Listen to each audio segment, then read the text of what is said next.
Hello बच्चों, कैसे हो आप सभी। मैं आशा करता हूँ कि आप सभी स्वस्थ होंगे, मस्त होंगे और आपकी पढ़ाई भी बहुत बेहतरीन तरीके से चल रही होगी। तो प्यारे बच्चों, आज इस क्लास में हम आपको पढ़ाएंगे संघ इकाइनोडर्मेटा, जिसको हम कंकड़ त्वचीय प्राणी के नाम से जानते हैं। इसका मतलब क्या हुआ कि एक इकाइनोडर्मेटा संघ का जो प्राणी होता है उसके पूरे शरीर पर कांटे जैसी संरचना निकली होती है, इसलिए इसको हम कहते हैं कंकड़ त्वचीय जंतु या प्राणी। बात समझ में। अब अगर हम बात करते हैं कि ये इकाइनोडर्मेटा शब्द का मतलब क्या होता है। इकाइनोडर्मेटा जो वर्ड है वो क्या है, एक ग्रीक शब्द है। ठीक है, सॉरी, ग्रीक देश का शब्द है। अब इस शब्द का मतलब क्या है, ये शब्द जो है वो कितने शब्द से मिलकर के बना हुआ है, इसकी बात करते हैं। तो अगर हम बात करते हैं इकाइनोडर्मेटा की, इकाइनोडर्मेटा, अगर हम इकाइनोडर्मेटा की बात करते हैं तो इकाइनोडर्मेटा में जो पहला शब्द आता है वो है इकाइनो। क्या है? इकाइनो।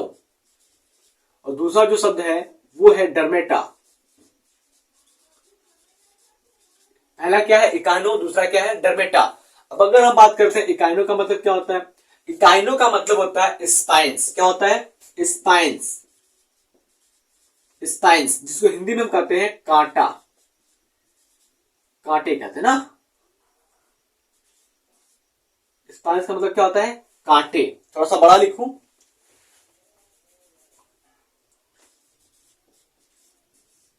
स्पाइंस का मतलब क्या होते हैं? कांटे होते हैं। उसके बाद अगर हम बात करते हैं डर्मेटा का, तो डर्मेटा का मतलब होता है स्किन या कवरिंग। स्किन या कवरिंग, जिसको हम कहते हैं त्वचा। तो इसका मतलब क्या हो जाएगा कि कांटेदार जिसमें त्वचा पाई जाती है उसको हम क्या करते हैं? इकाइनोडर्मेटा कहते हैं। और ये इकाइनोडर्मेटा संघ का सबसे प्रमुख लक्षण है। इतनी बातें समझ में आई। अब अगर हम बात करते हैं इकाइनोडर्मेटा से जुड़ी हुई एक और विशेष बात की, तो इकाइनोडर्मेटा जो शब्द है या इकाइनोडर्मेटा जो शब्द पड़ा हुआ है, इस संघ का नाम इकाइनोडर्मेटा कब पड़ा? तो 1738 ईस्वी में इस संघ का नाम, जिसका है कंटक त्वचीय प्राणी जिसको हम कहते हैं, इसका नाम इकाइनोडर्मेटा का पड़ा 1738 ईस्वी में। ठीक है, 1738 ईस्वी में इस संघ का नाम, इस संघ का नाम इकाइनोडर्मेटा पड़ा। इकाइनोडर्मेटा पड़ा। बात समझ में आई। सन 1738 ईस्वी में इस संघ का नाम इकाइनोडर्मेटा, जैसे कि हमने हर संघ के अंदर बताया कि जातियों की संख्या कितनी होती है, नंबर ऑफ स्पीसीज कितना होता है, ठीक उसी प्रकार से हम बात करते हैं यहां पर नंबर ऑफ स्पीसीज की। नंबर ऑफ स्पीसीज यानी कि बात करते हैं जातियों की संख्या, जातियों की संख्या। इस संघ में कितने जातियां पाई जाती हैं? तो इस संघ में जो जातियों की संख्या होती है वो होती है 6000 जातियां। 6000 जातियां इस संघ के अंदर पाई जाती है। ये है इसका थोड़ा सा इंट्रोडक्शन। अब हम बात करेंगे इसके सामान्य लक्षण को, फिर उसके बाद बात करेंगे इसके विशिष्ट लक्षण को। सामान्य लक्षण में हम बात करेंगे इसके 7 लक्षण: शरीर का संगठन, समिति, जन्म स्तर की संख्या, शरीर के प्रकार, देहवृत्ति, देहगुआ, जनन स्तर। ठीक है, इन सभी के बारे में बात करेंगे। विशिष्ट लक्षण में क्या बात करेंगे? विशिष्ट लक्षण में हम बात करेंगे पाचन तंत्र, श्वसन तंत्र, जनन तंत्र, उत्सर्जन तंत्र, संवेदी अंग, तंत्रिका तंत्र, परिसंचरण तंत्र, इन सभी के बारे में हम बात करेंगे विशिष्ट लक्षण में। तो फर्स्ट ऑफ ऑल, सबसे पहले अगर हम कहें आपको तो आप इन पॉइंट को नोट कर लीजिए, ताकि हम बारी बारी से पहले सामान्य लक्षण फिर उसके बाद विशिष्ट लक्षण को आपको क्लियरली समझा सके। ठीक है,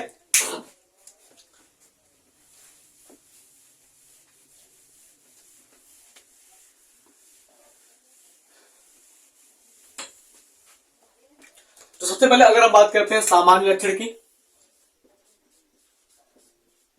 सामान्य लक्षण यानी कि हम बात करते हैं जनरल कैरेक्टर की, जनरल कैरेक्टर्स की बात करते हैं। देखो, अब अगर हम बात करते हैं जनरल कैरेक्टर में, तो जैसा हमने सबका पढ़ा जनरल कैरेक्टर में, शुरुआत में हमने पढ़ा कि आवास ये कहां पर पाए जाते हैं। तो ये जो होते हैं वो समुद्री होते हैं, यानी कि ये समुद्रवासी होते हैं, समुद्र के अंदर पाए जाते हैं।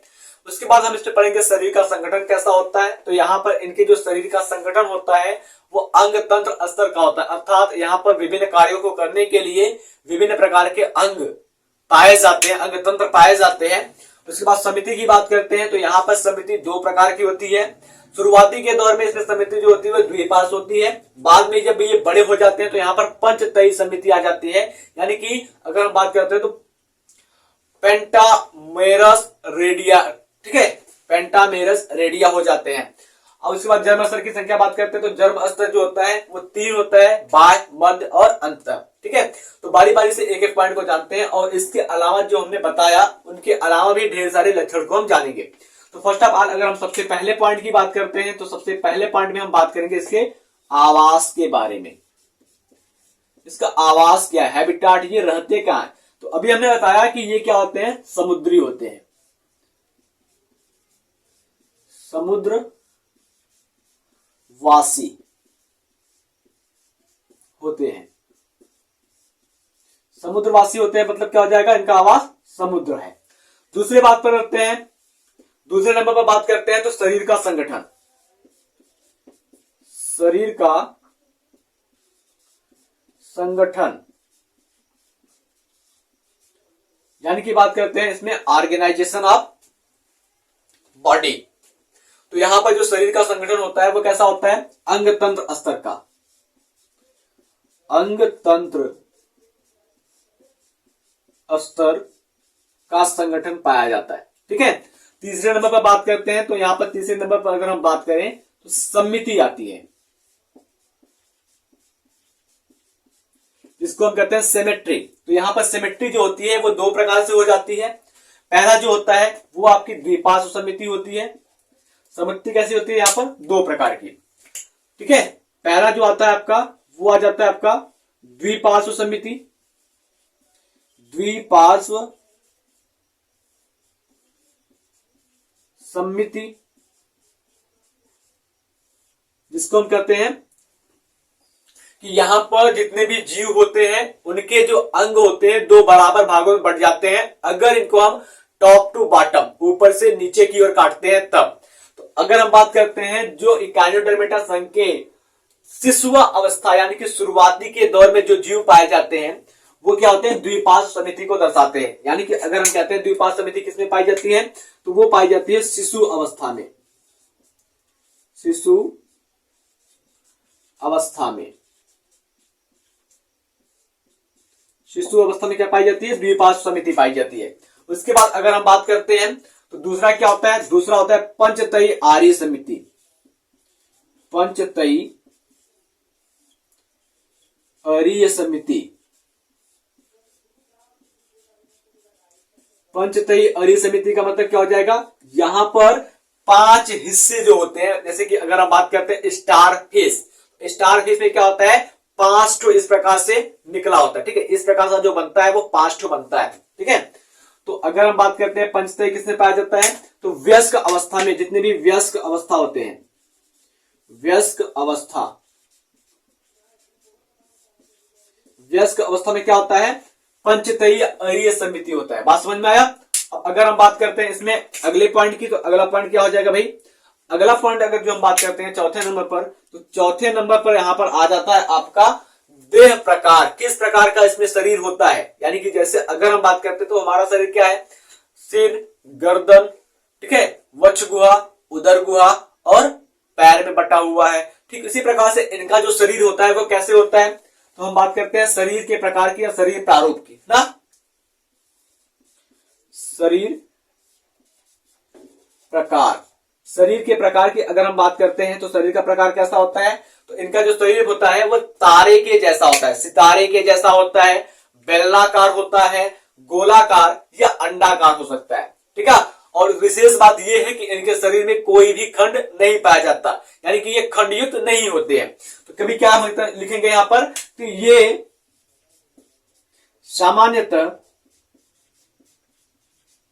सामान्यतः सितारे के आकार के, सितारे के आकार के,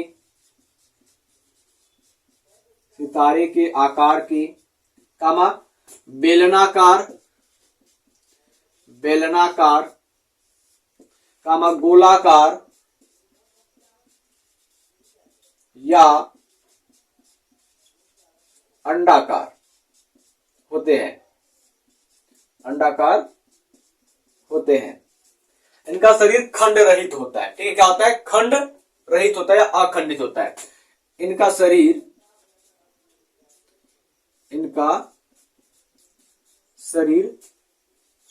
अखंडित होता है। इसका मतलब क्या हो गया कि यहां पर जो खंडी भवन होता है वो नहीं पाया जाता है। अगले पॉइंट की अगर हम बात करते हैं, 5वें नंबर पर क्या आ जाता है भाई? 5वें नंबर पर आ जाएगा यहां पर देह भित्ति। देह भित्ति कैसी होती है? जैसे अगर हम बात करते हैं तो हमारे शरीर में देह भित्ति की बात करते हो तो त्वचा होता है ना, जिसको हम कहते हैं एपिडर्मिस। ठीक है, उसी प्रकार से इनके शरीर में क्या होता है? त्वचा पाया जाता है, बाह्य परत जो इसको कहते हैं ना। उसके बाद अगर हम बात करते हैं तो इनके शरीर के अंदर कंकाल भी पाया जाता है। जैसे हमारे शरीर के अंदर कंकाल पाया जाता है ना, तो हमारे शरीर के अंदर कंकाल कैसा पाया जाता है? अंतः कंकाल पाया जाता है। ठीक उसी प्रकार से इनके अंदर जो कंकाल पाया जाता है वो अंतः कंकाल होता है। यानी कि अगर हम बात करते हैं तो इनका बाह्य त्वचा एक गहरी तथा पक्षमाभ युक्त होता है। यानी कि इनकी जो बाह्य त्वचा होती है वो सिंगल लेयर की होती है और इनके सिंगल लेयर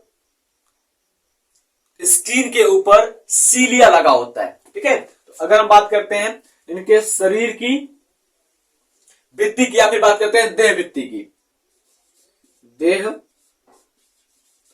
भित्ति की बात करते हैं। देह भित्ति कैसी होती है इसमें भाई? तो देह भित्ति इसमें कैसी होती है? इनका बाह्य त्वचा एक गहरी, इनका बाह्य त्वचा एक गहरी एवं पक्षमाभ युक्त होती है, पक्षमाभ युक्त होती है। अगला पॉइंट अगर हम इसी में जोड़ना चाहें तो कैल्शियम कार्बोनेट की बनी हुई अंतः कंकाल पाई जाती है। क्या पाई जाती है? कैल्शियम कार्बोनेट की बनी अंतः कंकाल पाई जाती है। कैल्शियम कार्बोनेट की बनी अंतः कंकाल पाई जाती है, अंतः कंकाल पाई जाती है। बात समझ में आया? कैल्शियम कार्बोनेट की बनी क्या होती है? अंतः कंकाल होती है। ठीक है, अगर हम बात करते हैं अगले पॉइंट की, 6ठे नंबर पर बात करते हैं तो 6ठे नंबर पर आता है देह गुहा। 6ठे नंबर पर क्या आ जाएगा? देह गुहा। देह गुहा, अगर हम बात करते हैं देह गुहा तो देह गुहा के आधार पर जीवों को 3 भागों में बांटा गया है, अगुही, कूटगुही, प्रगुही। तो अगर हम बात करते हैं जो इकाइनोडर्मेटा होते हैं, इन इकाइनोडर्मेटा के जीव जितने भी होते हैं उनके अंदर जो गुहा होती है वो पाई जाती है। इस प्रकार से अगर हम कहें तो यहां पर वास्तविक गुहा उपस्थित होती है। तो इसका क्या हो जाएगा? वास्तविक गुहा, वास्तविक गुहा उपस्थित होती है, वास्तविक गुहा क्या होती है? उपस्थित होती है। बात समझ में आया? चलिए अगर हम बात करते हैं 7वें नंबर पर, तो 7वें नंबर पर आपका आ जाता है यहां पर जल परिवहन तंत्र। क्यों जल परिवहन तंत्र की हम बात करेंगे? क्योंकि ये जलीय जीव होते हैं, हमेशा क्या होते हैं? जल के अंदर रहते हैं। तो इनके अंदर क्या होता है? जल परिवहन तंत्र एक प्रकार का विशिष्ट अंग होता है और इन जीवों का क्या है? ये प्रमुख लक्षण है। क्योंकि अगर हम बात करते हैं इनके अंदर जल परिवहन तंत्र पाया जाता है तो ये इनकी एक विशेषता को दर्शाता है।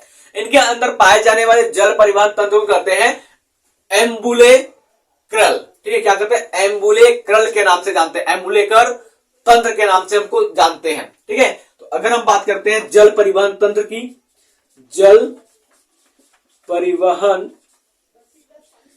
तंत्र की बात करते हैं तो इनके अंदर जल परिवहन तंत्र पाया जाता है। देखेंगे इस संघ के जंतुओं में विशिष्ट प्रकार के जल परिवहन तंत्र पाए जाते हैं। इस संघ के जंतुओं में, इस संघ के जंतुओं में विशिष्ट प्रकार के प्रकार के जल परिवहन तंत्र पाए जाते हैं, जिसे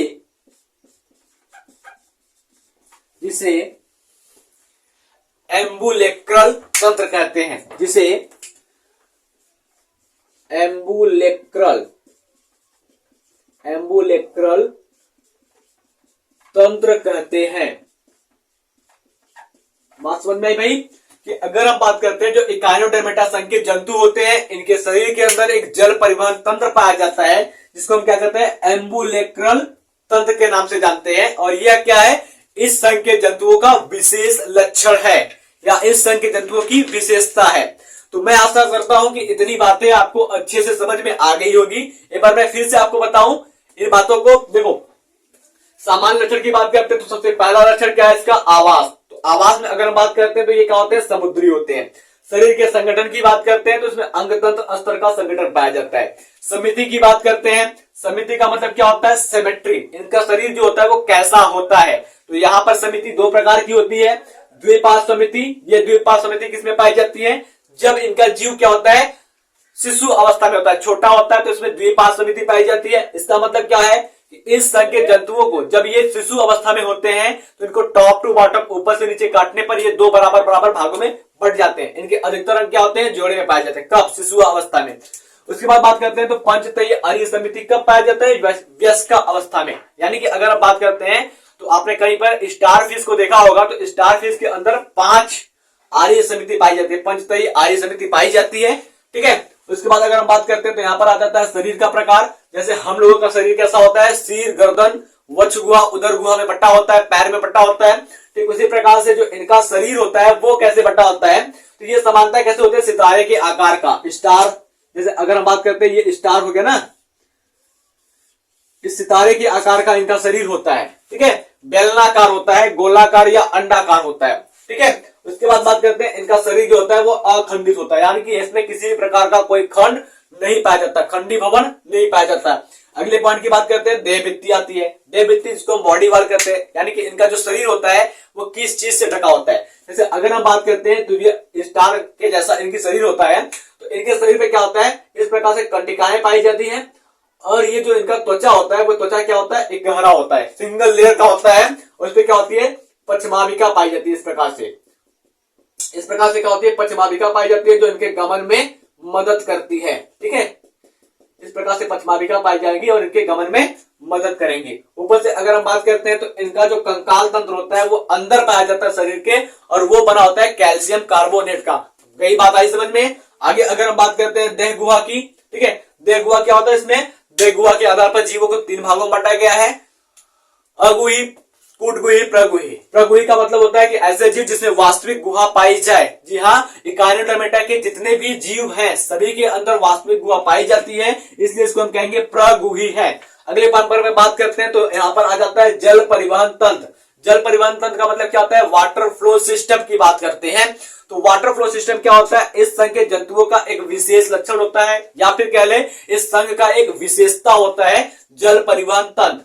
जल परिवहन तंत्र क्या होता है, इस संघ के जंतुओं में एक विशेष प्रकार का जल परिवहन तंत्र पाया जाता है जिसको हम कहते हैं एम्बुलिक्रल तंत्र। ठीक है, जल परिवहन तंत्र को क्या कहते हैं, हम एम्ब्रुकल तंत्र के नाम से जानते हैं। तो मैं आशा करता हूं कि इतनी पॉइंट मैंने आपको 2 बार बताया और दोनों बार ही अच्छे से समझ में आया होगा। तो चलिए फटाक से आप इन पॉइंट को नोट कीजिए ताकि बचे के अगले 10-12 पॉइंट को मैं आपको अच्छे से समझा सकूं।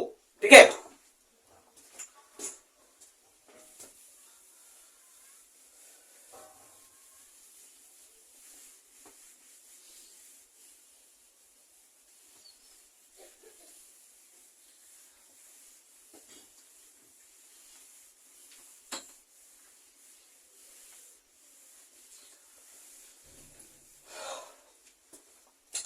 अभी हमने क्या बताया कि ये कंटक त्वचीय प्राणी होते हैं, यानी कि इनके शरीर पर कांटे पाए जाते हैं।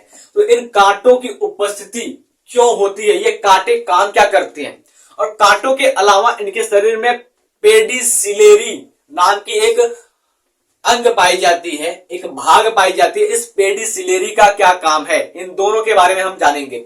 तो सबसे पहले अगर हम बात करते हैं सामान्य लक्षण में, इसका 9वां सामान्य लक्षण कहिए या विशिष्ट लक्षण कहिए, इसको दोनों में हम रख सकते हैं। तो अगर हम बात करते हैं तो इनके शरीर में क्या पाई जाती है, कंटिकाएं पाई जाती हैं। कंटिकाएं कंटिकाएं पाई जाती हैं, सॉरी कंटिकाएं तथा पेडिसिलेरी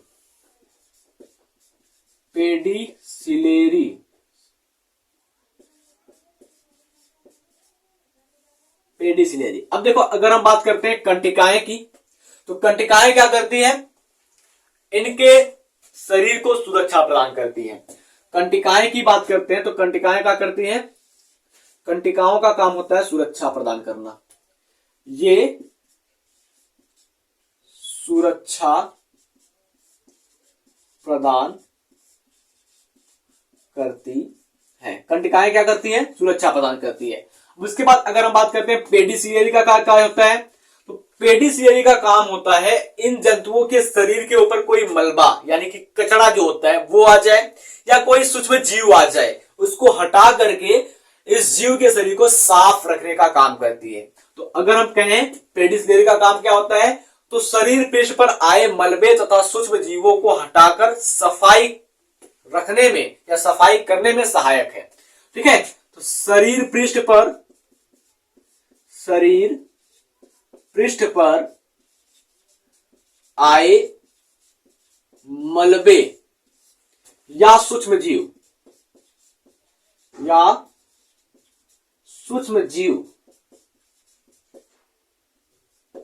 को हटाकर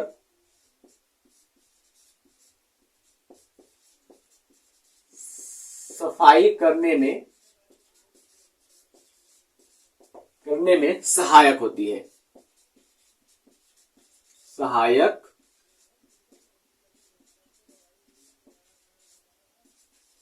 होती है। बात समझ में आई। अब अगर हम बात करते हैं 10वें नंबर पर, तो 10वें नंबर पर क्या आता है भाई आपका, 10वें नंबर पर आता है यहां पर पाचन तंत्र। अब अगर हम बात करते हैं पाचन तंत्र, भाई इसमें देखो पाचन तंत्र दो प्रकार के होते हैं। एक तो पाचन तंत्र इसमें पूर्ण और सरल होता है, दूसरा क्या होता है, अपूर्ण होता है। अपूर्ण पाचन तंत्र केवल एक ही जंतु में पाया जाता है जिसको हम व्रिटल तारा के नाम से जानते हैं, व्रिटल स्टार के नाम से जानते हैं। तो व्रिटल स्टार एक ऐसा प्राणी है जिसके अंदर अपूर्ण पाचन तंत्र पाया जाता है, और बाकी इकाइनोडर्मेटा संघ के जितने भी प्राणी हैं, जितने भी जीव हैं, सबके अंदर पूर्ण पाचन तंत्र पाया जाता है, वो भी सरल प्रकार का होता है। तो यहां पर क्या लिखेंगे हम, पाचन तंत्र की बात करते हैं तो पाचन तंत्र यहां पर दो प्रकार के,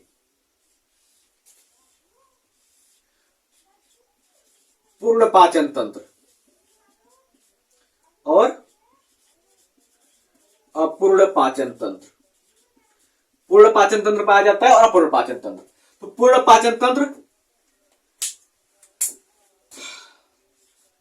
सरल तथा पूर्ण पाचन तंत्र इस संघ के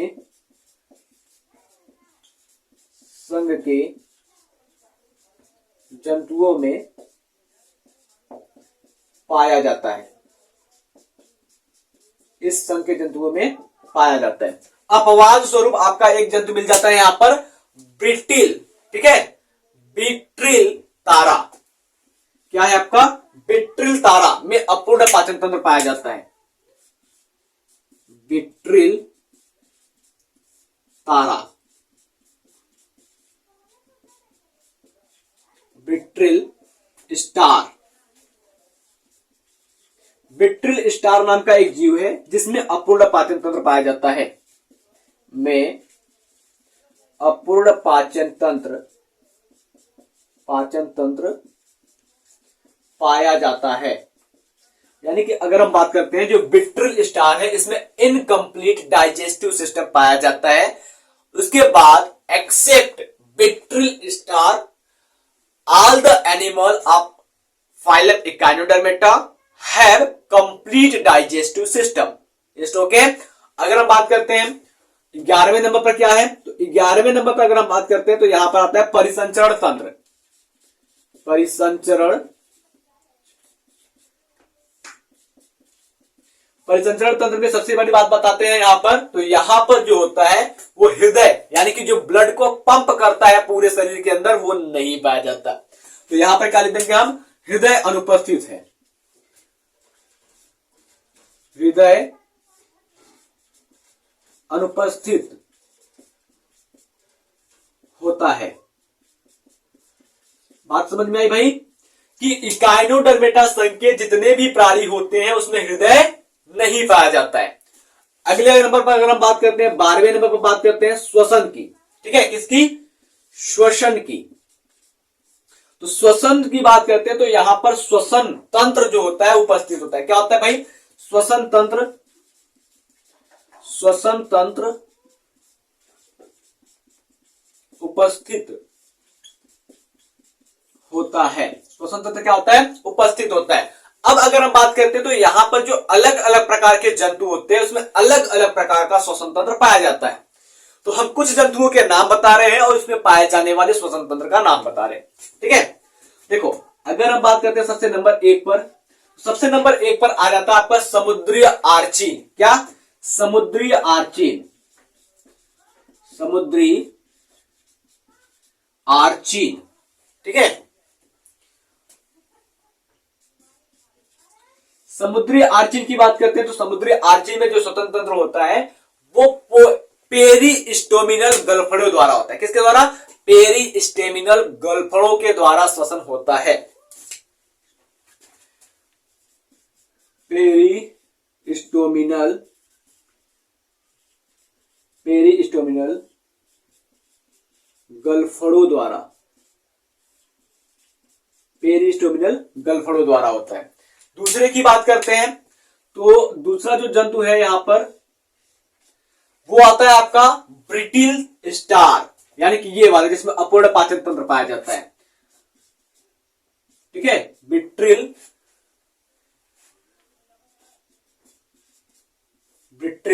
तारा। ब्रिट्रिल तारा में क्या पाया जाता है भैया, श्वसन तंत्र। यहां पर जनन बुरसी द्वारा श्वसन, पाचन तंत्र नहीं, जनन बुरसी द्वारा क्या होता है, श्वसन होता है। जनन बुरसी क्या है, श्वसन का एक अंग है। जनन बुरसी द्वारा, जनन बुरसी द्वारा। उसके बाद अगर हम बात करते हैं तो एक आपका जंतु आ जाता है होलोयूरिसन।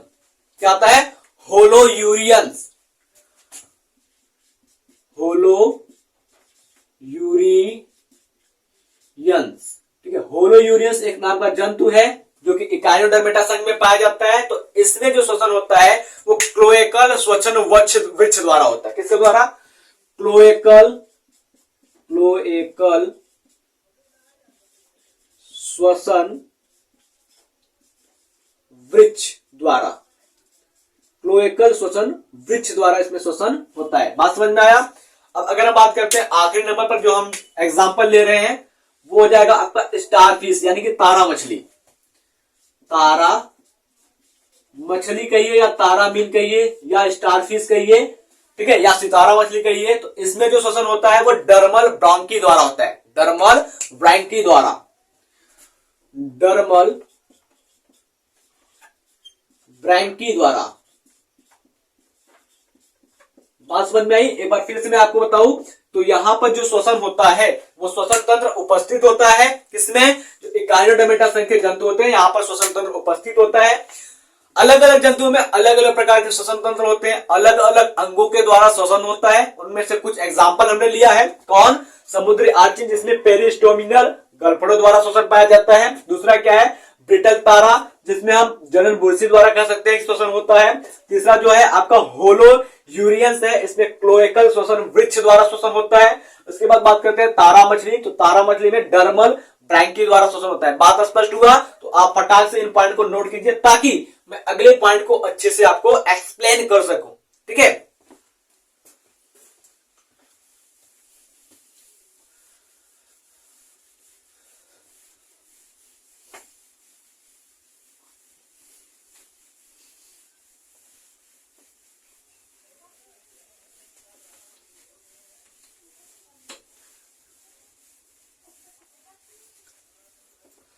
अगला पॉइंट जो हमारा हो जाएगा यहाँ पर वो हो जाएगा उत्सर्जन तंत्र की बात करते हैं या उत्सर्जन की बात करते हैं। उसके बाद तंत्रिका तंत्र, संवेदी अंग, जनन और परिवर्तन लास्ट हो जाएगा। तो अगले अगर हम बात करते हैं पॉइंट की, जो हमारा 13वें नंबर पर आता है, 13वें नंबर पर जो पॉइंट आएगा वो हो जाएगा उत्सर्जन। उत्सर्जन उत्सर्जन की बात करते हैं तो भाई देखो यहां पर उत्सर्जन तंत्र अनुपस्थित होता है, उत्सर्जन तंत्र नहीं पाया जाता है, विशिष्ट प्रकार का वो भी, ठीक है, विशिष्ट प्रकार का, विशिष्ट प्रकार का उत्सर्जन तंत्र या उत्सर्जी अंग, उत्सर्जी अंग अनुपस्थित होता है, अनुपस्थित होता। बात समझ में आया? विशिष्ट प्रकार का उत्सर्जी अंग जो होता है वो अनुपस्थित होता है, नहीं पाया जाता है। लेकिन यहां पर उत्सर्जन के लिए एक अंग पाया जाता है जिसको हम गलफड़ा कहते हैं। तो गलफड़े के द्वारा इसमें उत्सर्जन होता है, ठीक है, इसमें उत्सर्जन, ठीक है। अगर हम बात करते हैं, आप इसको विशेष रूप से ध्यान देंगे, नोट पॉइंट यानी कि इंपॉर्टेंट पॉइंट है। तो इकाइनोडर्मेटा संघ के जितने भी जंतु होते हैं उनमें जो उत्सर्जन होता है, अपशिष्ट पदार्थ को बाहर निकालने की प्रक्रिया होती है, वो गलफड़ों द्वारा होता है। तो इस बात को हम लिखेंगे कि इसमें उत्सर्जन गलफड़ों द्वारा होता है। किसके द्वारा? गलफड़ों द्वारा। गलफड़ों यानी कि गिल्स के द्वारा होता है, के द्वारा होता है। बात समझ? वीडियो काफी लंबा हो रहा है, इस वजह से मैं कुछ बातों को यहां पर लिख रहा हूं और इसको एक्सप्लेन कर रहा हूं। देखिए, अगर हम बात करते हैं यहां पर उत्सर्जन तंत्र कैसा होता है, तो विशिष्ट प्रकार के उत्सर्जी अंग यहां पर क्या होता है, अनुपस्थित होता है। यानी कि जैसे हमारे अंदर क्या होता है भाई, हमारे अंदर वृक्क यानी कि किडनी पाया जाता है जो फिल्टर का काम करता है, एनस पाया जाता है जो अपशिष्ट पदार्थ को बाहर निकालता है। तो इस प्रकार के जो विशिष्ट तंत्र होते हैं इसमें नहीं पाए जाते हैं। लेकिन अगर हम बात करते हैं जो उत्सर्जन होता है यानी कि अपशिष्ट पदार्थों का जो बाहर निकलना होता है या निकाला जाता है, वो किसके द्वारा निकाला जाता है, तो इनके अंदर अपशिष्ट पदार्थों को यानी कि उत्सर्जी पदार्थों को गलफड़ों के द्वारा बाहर निकाला जाता है। दूसरा नंबर पर बात करते हैं जो विशेष आपका है उत्सर्जी पदार्थ, इसमें क्या है, तो अमोनिया जो है यहाँ पर उत्सर्जी पदार्थ होता है। इस प्रकार से हम कहेंगे कि इक्वाइनोडर्मेटा संघ के जितने भी जंतु होते हैं वो अमोनियोटेरिक होते हैं, ठीक है। और जो यूरिया का उत्पादन करते हैं या यूरिया उत्सर्जी पदार्थ के रूप में बाहर निकालते हैं तो क्या हो जाएंगे, यूरियोटेरिक हो जाएंगे।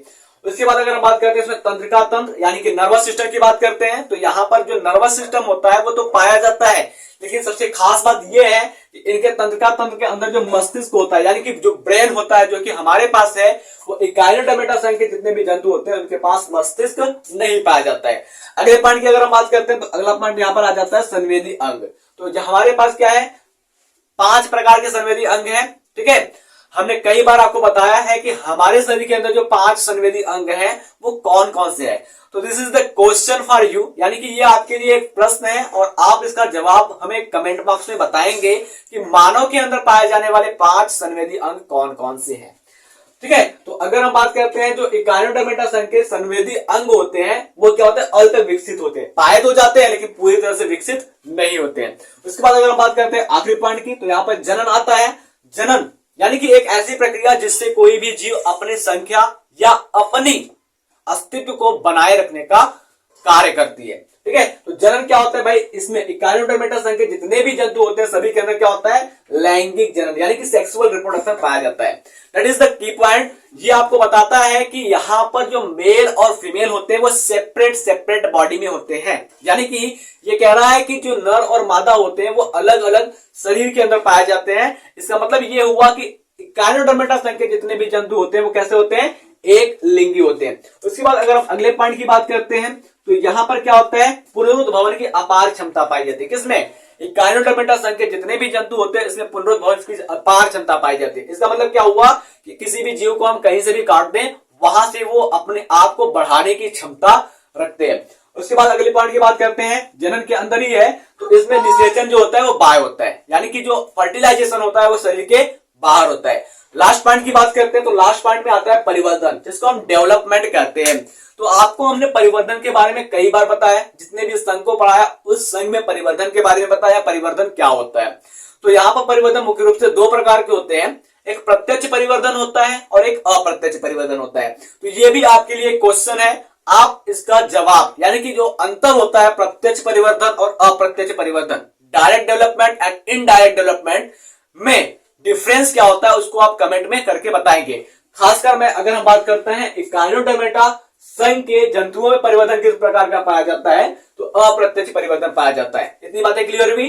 अब अगर हम बात करते हैं इस संघ के उदाहरण की, तो हमने आपको कुछ उदाहरण बताया था जब मैं आपको रेस्पिरेटरी सिस्टम यानी कि श्वसन बता रहा था इसके पहले की पॉइंटों में। तो 4 प्रकार के जंतु यानी कि 4 प्रकार के श्वसन तंत्र बताया था और चारों प्रकार के श्वसन तंत्र अलग अलग प्रकार के जंतु में पाए जाए थे। ठीक है, फिर भी मैं आपको यहाँ पर 2-3 उदाहरण बताता हूं। पहला क्या है भाई, आपका स्टार फिश है जिसको हम तारा मछली या तारामीन के नाम से जानते हैं। दूसरा क्या है, ब्रिटल स्टार। ठीक है, ब्रिटल स्टार। तो एक क्वेश्चन है कि भाई ब्रिटल स्टार के अंदर किस प्रकार का पाचन तंत्र पाया जाता है। ठीक है, तो हम आपको ये हिंट दे रहे हैं कि इकाइनोडर्मेटा संघ में पाचन तंत्र 2 प्रकार का है, एक पूर्ण है एक अपूर्ण है। ठीक है, तो पूर्ण या अपूर्ण कौन सा पाचन तंत्र पाया जाता है ब्रिटल स्टार में, ये भी क्वेश्चन आप कमेंट बॉक्स में इसका आंसर देंगे। उसके बाद बात करते हैं सी आर्चिन, ये इसका एग्जाम्पल है। तो मैं ऐसा करता हूं कि जितनी भी पॉइंट मैंने आपको आज की इस क्लास में बताया है वो सबके सब आपको अच्छे से समझ में आया होगा। कोई भी अगर दिक्कत है तो आप वीडियो को एक बार फिर से रिवाइंड करके देखिए, और फिर भी ना समझ में आया तो आप हमें कमेंट बॉक्स में बताइए कि सर जी यहां पर दिक्कत है, तो मैं आपको समझाने की कोशिश करूंगा, हर पॉइंट क्लियर करने की कोशिश करूंगा कमेंट बॉक्स में। मिलते हैं आपसे अगले क्लास में, तब तक के लिए जय हिंद जय भारत।